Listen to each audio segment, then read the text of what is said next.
তো গাইস, তোমরা সবাই কেমন আছো? আশা করি খুব বেশি ভালো আছো। আর ভালো না থাকলে আজকের ভিডিওটা দেখবে, আশা করি খুব বেশি ভালো লাগবে। আর আজকের কোনো ভিডিওটা প্র্যাঙ্ক বা কোনো সোশ্যাল এক্সপেরিমেন্ট নয়।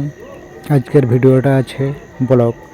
তো ব্লগটা এমনই যে আজকে আমরা ক্ষীরপাই থেকে বিষ্ণুপুর যাচ্ছি 3-4টে বন্ধু মিলে। তো আজকে আমরা সেখানে অনেক বেশি মজা করব, মস্তি করব, এনজয় করব বা সারাদিন ঘোরাঘুরি করব।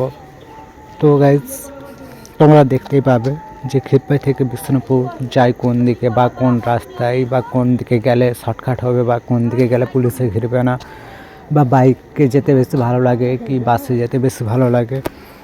তো আজকের এই ভিডিওতে সব কিছুই দেখতে পাবে যে মানে একটা কি ব্যাপার আছে না, কি বাসে গেলে বা কোনো গাড়িতে গেলে যে সব কিছুটা ভালোভাবে দেখা যায় না বা যেখানে সেখানে দাঁড়ানো যায় না।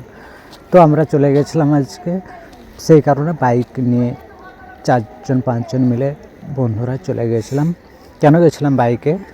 যে যদি বাইকে যাওয়া হয় তাহলে কি হবে, একটাই সুবিধে, যেখানে ইচ্ছে সেখানে দাঁড়াতে পারবো।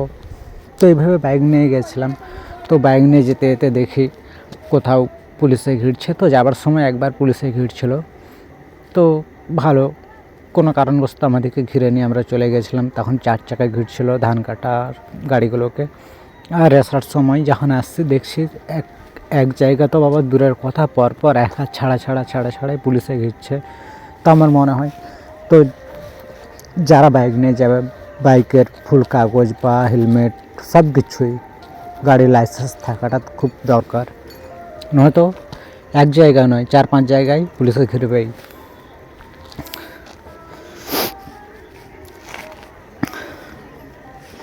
তো তো বিষ্ণুপুর হচ্ছে এমন একটা জায়গা, আমাকে একজন বলেছিল যে আমরা গেছিলাম বিষ্ণুপুর, আর বিষ্ণুপুর রিসোর্ট বেড়াতে গেছিলাম, আমাদেরকে নিয়ে গেছিলো।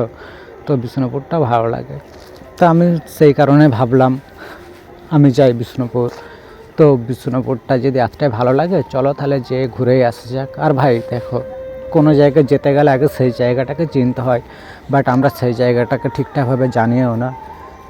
তো এমনি ইয়ার্কি করতে করতে বন্ধুরা মিলে চল যাবো ঘুরতে, কী করলাম, চলে গেলাম, কোনো কিছু ভাবিই না, চলে গেলাম বিষ্ণুপুর। যেয়ে দেখলাম যে তেমনি ঘোরার মতন জায়গা আমি দেখতেই পেলাম না। তো ভাই দেখো, কোথাও যেতে গেলে আগে সেই মানে জায়গার ব্যাপারে ভালো করে জানতে হবে, কোথায় ঘোরার জায়গা আছে কোথায় নেই। হ্যাঁ, সব জায়গাতেই তো ঘোরার জায়গা অবশ্যই আছে। যেমন আমাদের ক্ষীরপায়ে যে একটা বড়মার কালী মন্দির আছে, তো এটা তোমরা সবাই জানো যে এই জায়গাটা এখন কতটা ফেমাস। প্রত্যেক দিন দেখতে গেলে এখন মেলা হয়, এত লোক হয়, মানে অন্য রকম, জাস্ট ভাবা যায় না। ঠিক আছে, যে ওই রাস্তাটা দিয়ে এখন যাওয়া আসাটাও ঠিকঠাকভাবে যায় না। তো প্রত্যেকটা জায়গাতে ঘোরার কোনো না জায়গা আছে। একটা যদি ক্ষীরপাই একটা এত বড় একটা নাম করা এলাকা হয়ে যেতে পারে, তো কেন বিষ্ণুপুরে হবে না?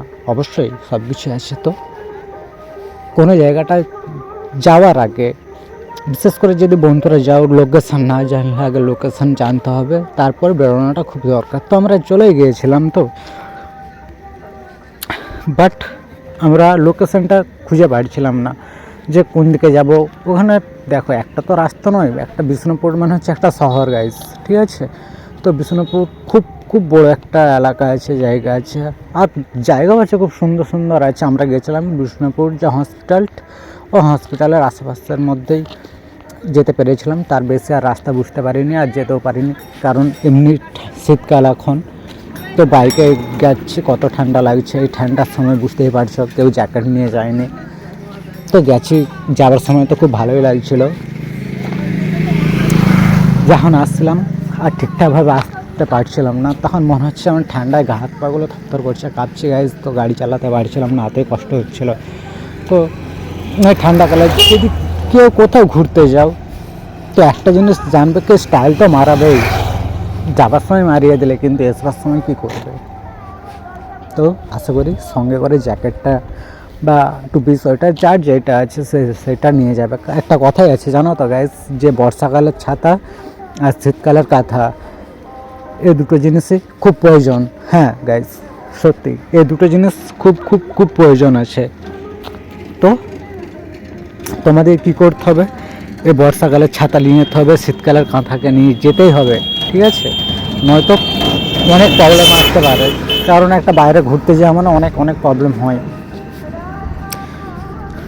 তো এই যে বিষ্ণুপুর জায়গাটা তোমরা সব কিছু দেখতে পাবে, পুরো ক্ষীরপাই থেকে বিষ্ণুপুর যাওয়া আসা সব কিছুই আছে এই ভিডিওর মধ্যে।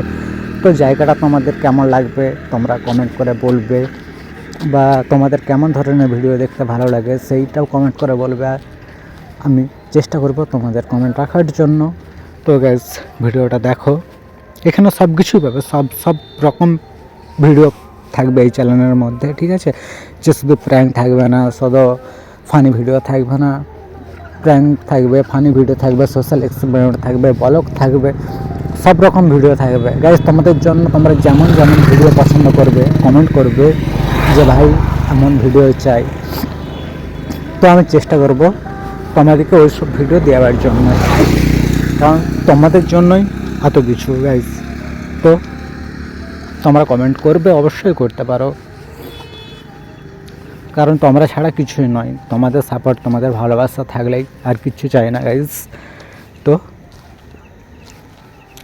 এই ভিডিওটা মানে অনেক কথা বললাম, বলতে বলতে আমি তো সম্ভবত আমার বাড়ির কাছে অবধি চলেই আসছি, আর একটু গেলে হয়তো আমার বাড়ি পৌঁছেই যাব। মানে একটা ব্লকের মধ্যে তো অত কথা বলা সম্ভব না, বাট আমি তবু তোমাদের সাথে যে কথা বললাম। তো কেউ যদি যাও বিষ্ণুপুর অবশ্যই মনে করে গাড়ির ড্রাইভারের লাইসেন্স বা গাড়ির কাগজপত্র সব কিছু নিয়ে যাবে গাইস, না তো অনেক প্রবলেমে পড়ে যাবে, কারণ আমরা কোনো কিছুটাই নিয়ে যাইনি। আমরা এমন একটা দিনে গেছিলাম ভেবেছিলাম ফিরবে না, তো সত্যি কোনো রাস্তাতেই ঘিরেনি, আমরা রোড হয়ে চন্দ্রকানা রোড হয়ে পরিমলকানার পার্কের সাইড দিয়ে গেছিলাম, কিন্তু এসপার সময় ঘিরে নিয়েছিল, তো কিছু বলেনি। বাট গাইস অনেক কথা হলো, আর তোমরা ভালো থাকবে, এখানে মতো ভিডিওটা শেষ করলাম guys, tata bye bye, good night.